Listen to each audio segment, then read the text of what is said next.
Good morning students.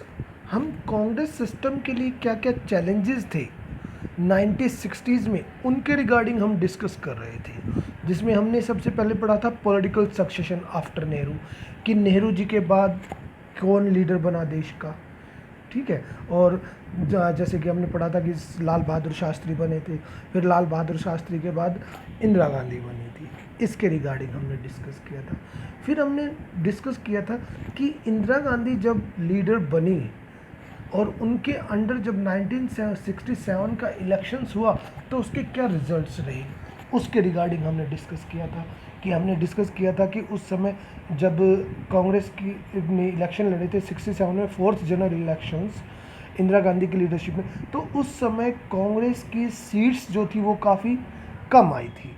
कि कांग्रेस के जो उस समय कैबिनेट के मिनिस्टर्स थे, more than half ministers elections हार गए थे और इंदिरा गांधी चुनाव जीत गई थी, जिससे कि इंदिरा गांधी की इमेज थोड़ी सी अच्छी हो गई थी।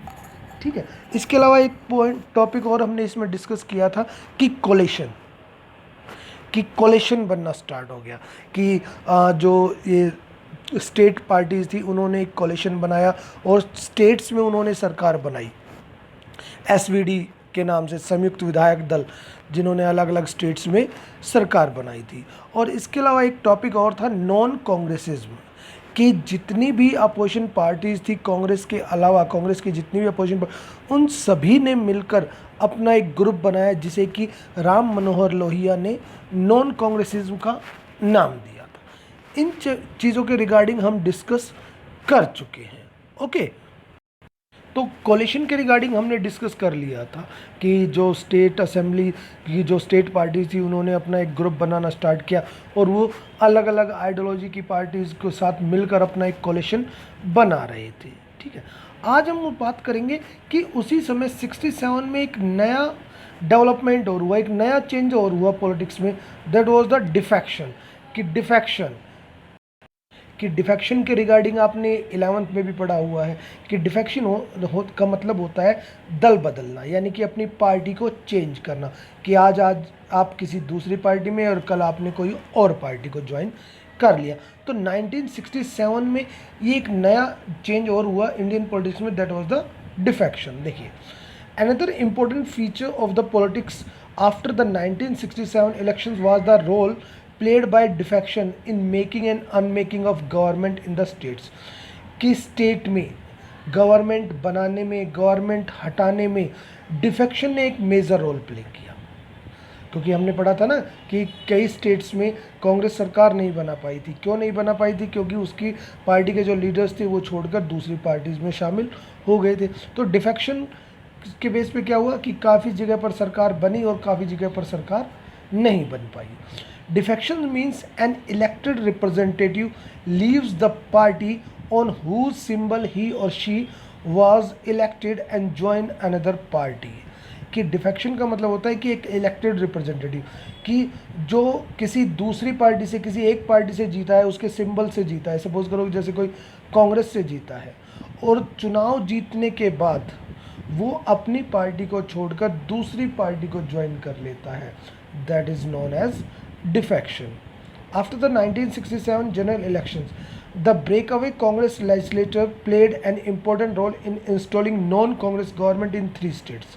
कि देखिए कि 1967 के जनरल इलेक्शन के जब हुए थे स्टेट असेंबलीज के, तो उसमें 3 स्टेट्स ऐसे थे जहां पर कि कांग्रेस के जो कैंडिडेट्स जो थे वो पार्टी छोड़कर दूसरी पार्टीज में शामिल हो गए और वहां पर नॉन कांग्रेस गवर्नमेंट बनी थी। देखिए कौन कौन से स्टेट थे? हरियाणा, मध्य प्रदेश और उत्तर प्रदेश। इन 3 में नॉन कांग्रेस सरकार बनी थी। क्यों? उसका रीज़न ये था कि कांग्रेस के लीडर्स जो थे, कांग्रेस के जो मेंबर्स थे, वो पार्टी छोड़कर दूसरी पार्टीज में शामिल हो गए। The constant realignment and shifting politics loyalties in this period give rise to the expression आया राम गया राम। और इस समय जनरली ये एक वो हुआ कि आया राम गया राम वाला वो स्टार्ट हो गया कि आया राम और गया राम, कि कब कौन पार्टी में आया, कब कौन पार्टी से गया, ये एक उस समय कॉमन हो चुका था। अब देखिए ये एक स्टोरी है आया राम गया राम, जो एक वो कहा गया है, कहावत कही गई है। इसके पीछे देखिए क्या स्टोरी है। द एक्सप्रेशन आया राम गया Ram became popular in the political vocabulary in India to describe the practice of frequent floor crossing by legislators. कि आयाराम गयाराम उस समय काफ़ी पॉपुलर हो चुका था, क्योंकि जो मेंबर्स थे पार्टी के वो फ्रीक्वेंटली अपनी पार्टीज को चेंज कर रहे थे. Literally translated the terms mean Ram came and Ram went, कि इसका मतलब एक निकलता है राम आया और राम गया. The expression originated in an amazing feet of floor crossing achieved by Gayalal. तो देखिए ये स्टेटमेंट जो कही गई है ये गयालाल के रिगार्डिंग कही गई कि गयालाल एक एमएलए थे, एन एमएलए इन हरियाणा, कि हरियाणा के एक एमएलए थे. In 1967 okay he change his party thrice in a fortnight, कि फोर्टनाइट में यानी कि 15 दिनों में उसने अपनी पार्टी को 3 बार चेंज किया. From Congress to United Front, कि पहले कांग्रेस में थे, कांग्रेस छोड़कर यूनाइटेड फ्रंट में गए, उसके बाद बैक टू कांग्रेस, और उसके बाद फिर दोबारा से कांग्रेस में आ गए. Then within 9 hours to United Front, और 9 घंटे के अंदर दोबारा से यूनाइटेड फ्रंट में शामिल हो गए. It is said that when Gayalal declared intention to quit the United Front and join the Congress, और जब ये हो गया था कि गयालाल ने जब लास्टली उसमें गए थे यूनाइटेड फ्रंट में, और फिर उन्होंने ये डिसाइड किया कि वो यूनाइटेड फ्रंट को छोड़कर किसको, कांग्रेस को ज्वाइन करेंगे. द कांग्रेस लीडर, तो उस समय कांग्रेस के लीडर थे Rao Birendra Singh, brought him to Chandigarh press, तो राव बीरेंद्र सिंह उन्हें चंडीगढ़ प्रेस के सामने लाए, कांग्रेस के लीडर थे. एंड डिक्लेयर्ड, और उन्होंने डिक्लेयर किया कि गयाराम वाज नाउ आयाराम, कि गयाराम जो था वो अब आयाराम है, कि जो पहले हमारी पार्टी को छोड़कर चला गया था वो हमारी पार्टी में वापस आ गया. तो तब से ये स्टेटमेंट कही जाती है Aya Ram Gaya Ram. Gayalal feats was immortalized in the phrase Aya Ram Gaya Ram which became the subject of numerous jokes and cartoons. अब इनके रिगार्डिंग काफ़ी जोक्स कार्टून्स बने. Later the constitution was amended to prevent defection, और बाद में कॉन्स्टिट्यूशन में चेंजमेंट किया गया, ठीक है, कि 1985 में 52nd अमेंडमेंट हुआ था, जिसमें कि जो ये था डिफेक्शन, इसको कंट्रोल करने के लिए कानून बनाया गया था. ओके, तो ये उस समय चेंजेस हुई थी, ठीक है. अब देखो आपको फिर मैं एक बार रिमाइंड कराता हूँ कि 1960s के डिकेड को डेंजरस डिकेड कहा गया था. उसमें हमने कई चीज़ें पढ़ ली हैं. उसमें से जैसे हमने पढ़ा था कि डेंजरस डिकेड क्यों कहा गया था. सबसे मेन बात तो आता है कि पॉलिटिकल सक्सेशन, की नेहरू की डेथ, नेहरू के बाद शास्त्री जी की डेथ, तो ये काफ़ी ज़्यादा आप कह सकते हो कि उस समय डिस्टर्बेंस था कांग्रेस के लिए. एक चीज़. सेकंड चीज़ इकोनॉमिक कंडीशन देश की, कि देश की जो इकोनॉमिक कंडीशन थी वो काफ़ी ज़्यादा वीक थी. फूड शॉर्टेज हो गई थी, ड्राउट हो गया था, फेमाइन हो गया था. इसके अलावा जो इंडियन रुपीज़ थी उसकी वैल्यू कम हो गई थी, ठीक है. तो कहने का मतलब देश की इकोनॉमिक कंडीशंस काफ़ी ज़्यादा वीक हो चुकी थी, ठीक है. दो चीज़. तीसरा 60s के डिकेड में ही 2 वॉर हुए, 62 का और 65 का, जिसकी वजह से इकोनॉमी पर काफ़ी ज़्यादा असर पड़ा था, है ना. इसके अलावा कि कांग्रेस जो लगभग 70 और 75% सीट्स सिक्योर कर रही थी इलेक्शंस में, उसकी सीट्स घटकर 260 पर रह गई, 270 पर रह गई. ये एक उस समय डेंजरस डिकेड इसलिए कहा गया इसको. और लास्टली जो इसमें एक और आता है कि स्प्लिट ऑफ कांग्रेस, कि कांग्रेस का स्प्लिट हो गया था, कि यानी कि कांग्रेस जो इतनी एक सबसे पुरानी पार्टी थी और एक डोमिनेंस पार्टी थी इंडियन पॉलिटिक्स में, उसमें दरार पड़ गई थी और वो 2 हिस्सों में बट गई थी. ये एक और उस समय का चैलेंज था कांग्रेस के लिए. देखिए, we saw that after the 1967 election the Congress retained power at the centre, कि 67 के इलेक्शंस के बाद कांग्रेस पावर में तो आई सेंटर में, but with A reduced majority and lost power in many states.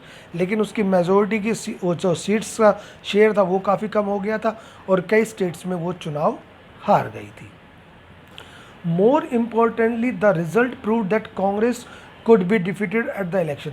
अब इससे एक सबसे इम्पोर्टेंट ये रिजल्ट से ये डिक्लेयर हुआ कि ये डिसाइड हुआ कि भाई कांग्रेस को भी हराया जा सकता है. But there was no substitute as yet. लेकिन उस समय तक कांग्रेस का कोई सब्सटीट्यूट नहीं था, क्योंकि और पार्टीज़ तो थी काफ़ी ज़्यादा, लेकिन वो इतनी ज़्यादा पॉपुलर पार्टीज़ नहीं थी. Most non Congress coalitions government in the states did not survive for long. अब देखो काफ़ी स्टेट्स में जो नॉन कांग्रेस गवर्नमेंट बनी थी कोalition, लेकिन वो ज़्यादा लंबे समय तक नहीं चल पाई। अब ज़्यादा लंबे समय तक नहीं चल पाई तो लोगों ने सोचा कि भाई इससे बेटर तो कांग्रेस है जो अपने 5 ईयर्स तो पूरे कर रही है। They lost majority and either new combination were formed or president rule had to be impose. अब उन्होंने जो कोalition गवर्नमेंट थी उन्होंने मेजोरिटी को खो गई थी उनकी, इसके अलावा उन्होंने फिर नए कॉम्बिनेशंस बनाए दूसरी पार्टीज के साथ, या फिर स्टेट में प्रेसिडेंट रूल लगा दिया गया। ठीक है, तो कहने का मतलब है कि 67 के बाद एक तो ये हो गया कि भाई कांग्रेस को भी हराया जा सकता है, लेकिन लोगों ने देखा कि कांग्रेस के अलावा उनके पास कोई दूसरा विकल्प नहीं है, कोई सब्स्टिट्यूट नहीं है।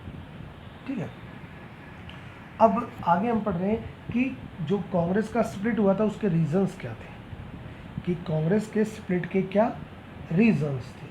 ठीक है, एक मिनट, इससे पहले आप जरा ये देखिएगा के कामराज के बारे में यहाँ दिया हुआ है।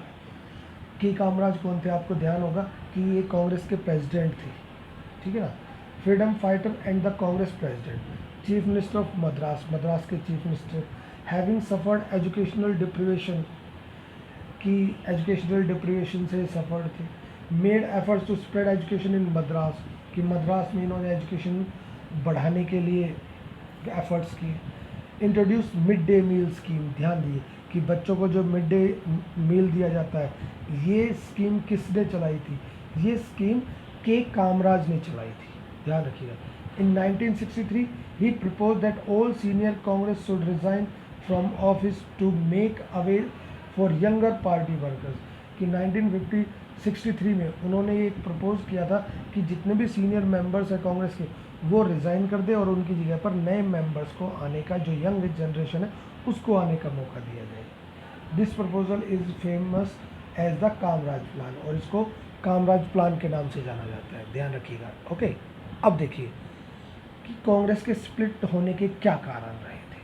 सबसे पहला आता है इंदिरा वर्सेस द सिंडिकेट, कि इंदिरा और सिंडिकेट में आपस में डिस्प्यूट। अब इस पॉइंट को पढ़ने से पहले देखिए सिंडिकेट क्या था, कि कौन था सिंडिकेट जिसके साथ कि कांग्रेस का डिस्प्यूट था। देखिए कांग्रेस सिंडिकेट जो है वो जनरली जो कांग्रेस के जो मेन लीडर्स होते हैं, जो पावरफुल लीडर्स होते हैं, उनके ग्रुप को सिंडिकेट कहा जाता है। यानी कि कांग्रेस के पावरफुल और सीनियर जो लीडर्स हैं उनके ग्रुप को सिंडिकेट कहा जाता है। देखिए syndicate was the informal name, एक इनफॉर्मल नेम था, किसको दिया था, given to a group of Congress leaders, की कांग्रेस लीडर्स के ग्रुप को ही नाम दिया गया था, who were in control of the party organisation, यानी कि जो पूरी तरह से कांग्रेस के ऊपर अपना होल्ड रखते थे, यानी कि जिन लीडर्स का कांग्रेस में दबदबा था उनके ग्रुप को सिंडिकेट कहा जाता। इट वॉज लेड बाय के कामराज, इसे कौन लीड करता था,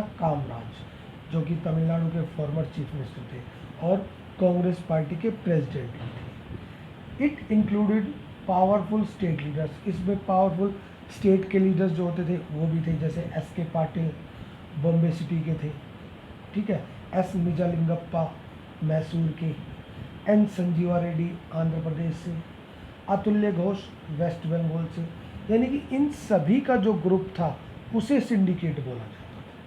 ठीक है, both Lal Bahadur Shastri and later Indira Gandhi owed their position to the support received from the syndicate, कि जो लाल बहादुर शास्त्री जो देश के पीएम बने, इंदिरा गांधी जो पीएम बने, इन्हें पीएम बनाने में जो मेजर रोल रहा वो सिंडिकेट का रहा था, कि सिंडिकेट ने इन लोगों को सपोर्ट किया और इसी वजह से ये देश के पीएम बन पाए। This group had a decisive say in Indira Gandhi first council of minister and also in policy formulation and implementation, कि इस ग्रुप के साथ इंदिरा गांधी के जो फर्स्ट काउंसिल ऑफ मिनिस्टर्स थी वहीं से इनके बीच में थोड़ा सा डिस्प्यूट था, और दूसरा इसमें हुआ कि इंदिरा गांधी ने जो पॉलिसीज़ बनाई थी, ठीक है ना, अब इंदिरा गांधी ने तो उन पॉलिसीज़ को इम्प्लीमेंट किया, लेकिन जो सिंडिकेट के मेंबर्स थे ये उन पॉलिसीज़ को इम्प्लीमेंट नहीं करना चाहते थे। यानी कि जैसे कि उन्होंने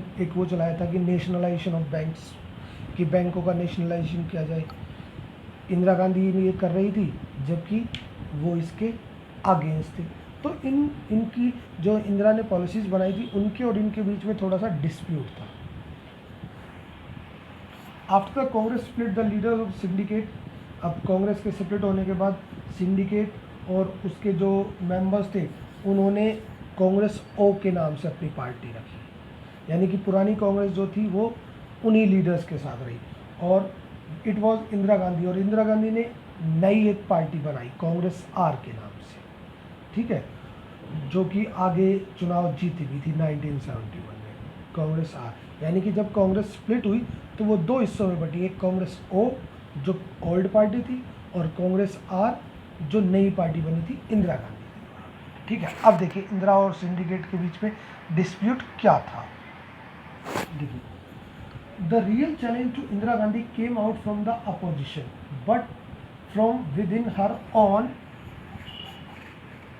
पार्टी, कि इंदिरा गांधी के सामने जो सबसे बड़ा एक चैलेंज था वो ये था, एक तो अपोजिशन के उससे बाहर आए ग्रुप से, और दूसरा पार्टी के जो मेन लीडर्स हैं उनके ग्रुप से बाहर निकले, ठीक है ना। पार्टी के मेन लीडर्स जो यानी कि सिंडिकेट थे उनके ग्रुप से, उनके चुंगल से बाहर निकले, क्योंकि देखो पार्टी में जो मेन चल रही थी किसकी चल रही थी, सिंडिकेट की। अब इंदिरा गांधी उनके अंडर रहकर काम नहीं करना चाहती थी, तो वो चाहती थी कि भाई इनसे किसी भी तरह से इनसे छुटकारा पाया जाए। She had to deal with the syndicate, a group of powerful and influential leaders from within the Congress, कि कांग्रेस में अगर उन्हें अपनी पावर मजबूत करनी थी, अपनी एक इमेज अच्छी करनी थी, तो ये ज़रूरी था कि वो सिंडिकेट के चुंगल से बाहर निकले। The syndicate had played a role in the installation of Indira Gandhi as the prime minister by ensuring her elections as the leader of the parliamentary party, कि सिंडिकेट का ही रोल था इसमें कि इंदिरा गांधी को उन्होंने पीएम बनाया था, ठीक है ना, कि सिंडिकेट के सपोर्ट से ही इंदिरा गांधी पीएम बनी थी, और इलेक्शंस हुए और सिंडिकेट ने कहा था कि भाई मोरारजी देसाई को वोटिंग ना करके इंदिरा गांधी को वोट किया है, तभी इंदिरा गांधी वहाँ पर चुनाव हो पार्लियामेंट्री इलेक्शन जो हुए थे उनके अपने पार्टी के अंदर उसमें जीती थी। These leaders expected Indira Gandhi to follow their advice, अब ये सिंडिकेट के मेंबर्स ये सोचते थे उनकी कि भाई जो इंदिरा गांधी है वो उनके इशारों पे चलेगी, उनके अकॉर्डिंग काम करेगी, उनके एडवाइस पे काम करेगी। Gradually however Indira Gandhi attempted to assert her position within the government and the party, अब धीरे धीरे इंदिरा गांधी ने क्या किया कि इंदिरा गांधी ने गवर्नमेंट में अपनी पावर बढ़ानी शुरू की और पार्टी के अंदर भी अपनी पावर को बढ़ाना शुरू किया। एक ध्यान रखिएगा कि इसमें एक सबसे ज़्यादा जो बेनिफिट मिला इंदिरा गांधी को कि सिंडिकेट को थोड़ा सा, सिंडिकेट की पावर्स को कम करने का और अपनी पावर्स को थोड़ा राइज करने का, वो थे 67 के इलेक्शंस, क्योंकि 67 के जो इलेक्शंस हुए थे उसमें इंदिरा गांधी तो चुनाव जीत गई थी, जबकि पार्टी के और जो फेमस लीडर्स थे उनमें से आधे चुनाव हार गए थे। तो इंदिरा गांधी को वहाँ पर एक मौका मिल गया कि भाई आप लोग जो पार्टी के पुराने लीडर्स हैं वो चुनाव हार चुके हैं और मैं चुनाव जीत गई हूँ, तो उसे अपनी थोड़ी सी इमेज बढ़ाने का एक मौका मिला। She chose her trusted group of advisers from outside the party, अब इंदिरा गांधी ने क्या किया कि पार्टी से बाहर जो उसके सपोर्टर्स थे उनका एक ग्रुप बनाया अपने एडवाइज़र के रूप में। Slowly and carefully she sideline the syndicate, अब धीरे धीरे उन्होंने और बहुत ही सावधानी से क्या किया, इंदिरा गांधी ने सिंडिकेट को साइडलाइन करते चली गई और अपने जो उसके ट्रस्टेड वर्कर्स थे उनके साथ मिलकर आगे अपनी पोजीशन को बढ़ाती रही।